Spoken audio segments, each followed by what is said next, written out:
Hey everybody, it's Ryan here with Android Coliseum. I'm here to do my review of the Galaxy S5. So this has been out for a while, a little bit. I know Tom has been playing with his for a while. So let's take a look at this. This is the latest in the Galaxy S series.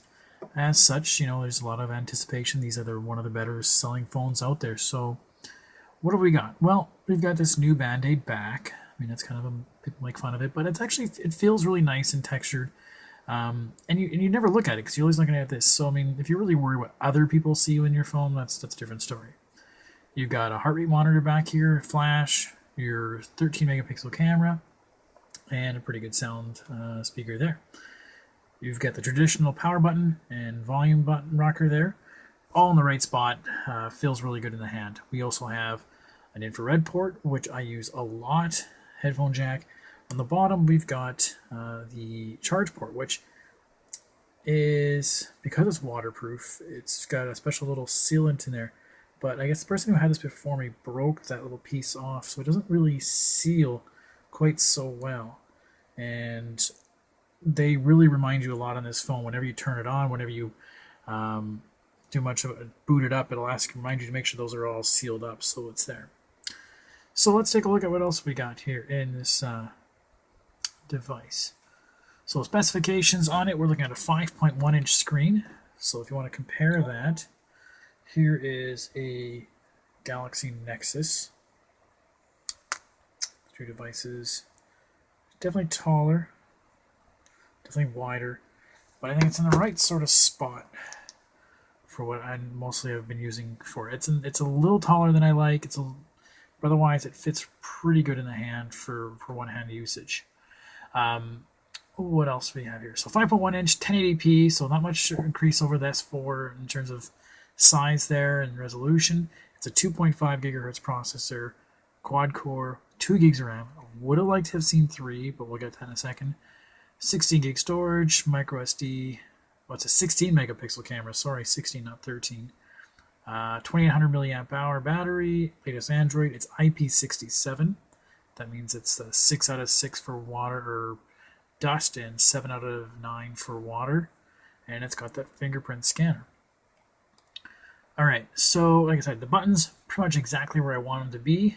Talk about that charge port in the bottom. Yeah, kind of a pain to that. Because I really would like to have done to this phone. I've seen a lot of other great videos where they do that with it. Okay, so let's take a look at what else we did here. So software. One thing I do like about the software is you'll notice that this the menu is now different. Instead of having a list of stuff, it's just a bunch of little bubbles you go through. So kind of a neat little idea. It does take a little getting used to because I'm used to trying to find things normally, but they do give you that search thing, so you can take a look at search. And one of the things I want to look for is sound. And I'll show you this really cool thing about sound. I like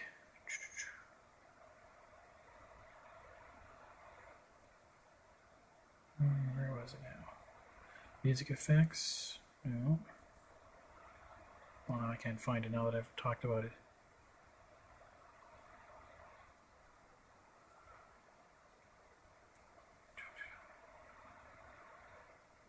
Sound mode. Of course, now that I want to show you this, but it's not going to find it.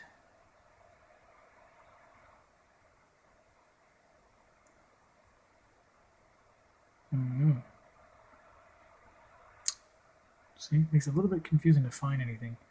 Anyways, what I did find was the digital sound processor was really nice. It had a nice little UI. Maybe I have to do it from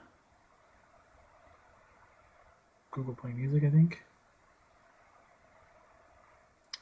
I go into settings here, equalizer, here we go, and there we go. So they actually have sound alive. And you can, nice little advanced feature that you can say, well, I want more treble, but more instrument or whatever. And you can play around and just pick the where you want that you think in that graph you're going to be. And then you have all the sound effects at the bottom, so tube amp style, but it only works with you have headphones in. So I kind of like that feature. It makes it really intuitive. But I guess it goes back to sort of how sometimes those features are a little harder to find in Samsung. It's just a little difficult sometimes. It does have a neat little pop-up window It can do the multitasking. We've seen that before on the different devices. But I showed some pictures of it where you can be in Facebook, tap a link, and it'll bring out, pop up another link here. Let me, I can show an example. I can't remember if I turned it on or not. So I bring up Facebook. Everybody loves Facebook. And let's tap this like here. I must turn that feature off. Oops.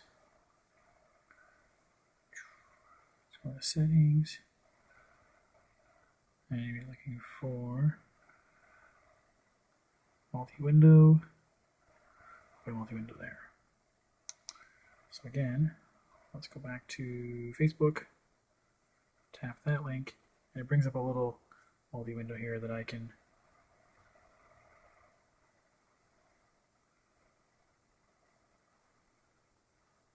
move around there. So again, we'll have to leave the app. That's kind of nice. It also has a nice little pop-up window whenever you get a phone call that'll come up across the border. That again you can tap, answer or reject or whatever. Which is kind of nice that again you can be playing a game and then this little thing pops. It doesn't take you away from the screen you were in previously.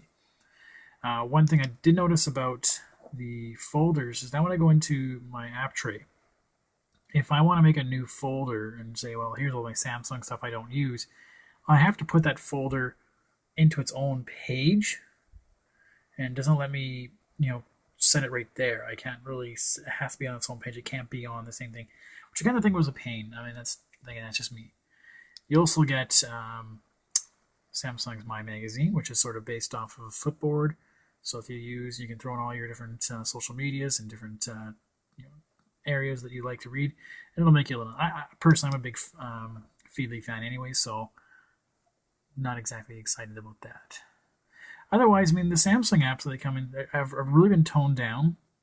They don't include a lot of them, but you can download them yourself and go in and bring that up. So it's kind of nice that they didn't put them all in your face all at once. So it is kind of toned down a little bit. If you go straight through, you don't see as many of those Samsung apps as you used to see. All right, so let's take a look here. What else we got here? Performance, 2 gigs of processor or RAM on it. I do find that's a little bit slower than I would like to have seen, or a little less, because I do notice that sometimes when I go into other apps, I find that you might have to reload that app, or an email that I was in is not in that email anymore. So the memory management isn't quite as good as I found on other devices. However, this is still blazing fast. No problem, no lag whatsoever. Where it did get lag, and I'll talk about that in a second, is the camera. The battery life has been phenomenal. We can go into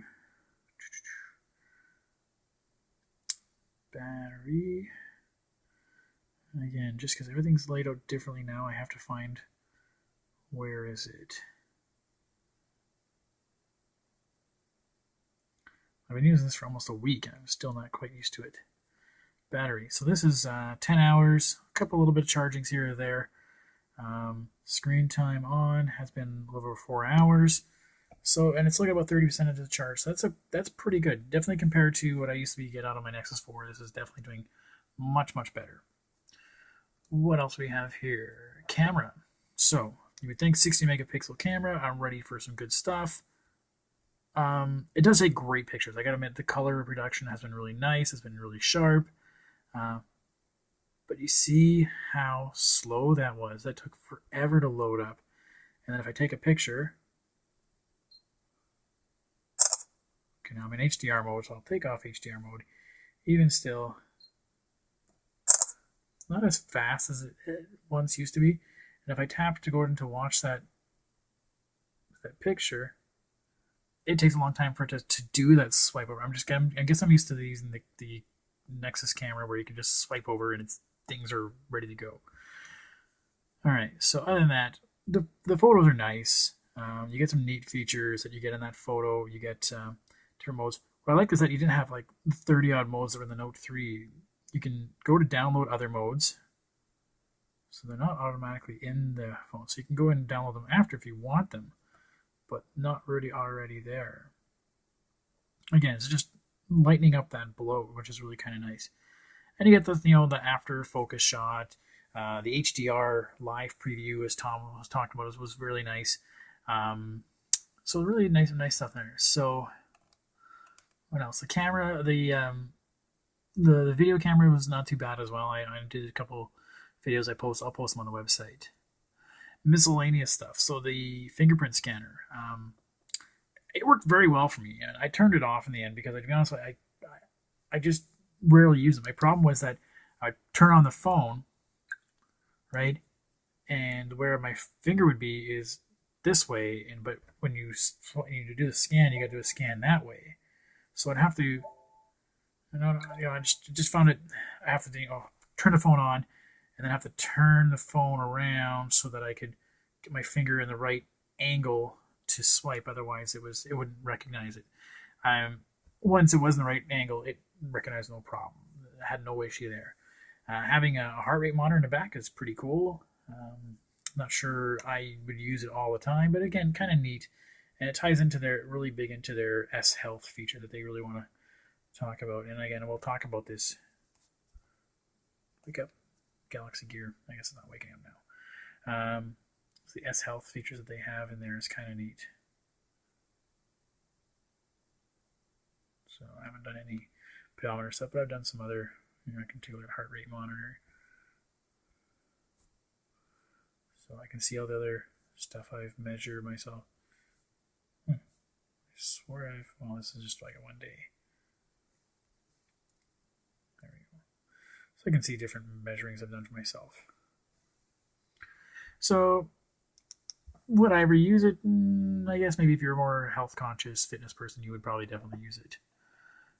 Overall, a great phone. It's definitely larger, so keep that in mind when you pick it up. My wife opted for the S4 over this because of the size. But it really is a great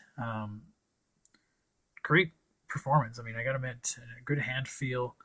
You're not going to be disappointed with it. And there's some glitches in it, but to be honest with you, it performs admirably in just about any situation that I've run into. I just wish the camera was a little faster. I wish I had built-in wireless charging. But other than that, there's not a lot I didn't like about the phone. There's, again, minor inconveniences, but I guess it's just minor inconveniences and me being picky. I think, the general populace out there are going to love this phone. So yeah, take a look at it. I think you're looking at about $700 off contract. Most companies are now at $230 on contract.